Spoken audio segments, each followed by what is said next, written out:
খাননে এটা কথা তো শুনছি আগে খাবে নৌকা বেজ যাবে দেন দিবে টাকা ওর তো গাড়ি মতো ওর ছেড়ে দেন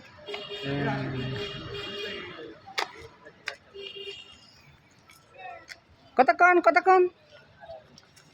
বললেন আম্মু আম্মু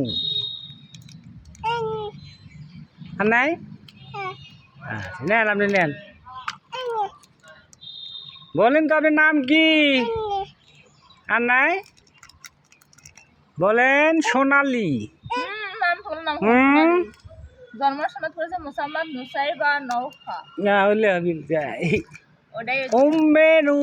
উম্মে সুরাইয়া আক্তার সোনালি এই ফেলা মায়ের নামে কোনোদিনের নাম হবি তাই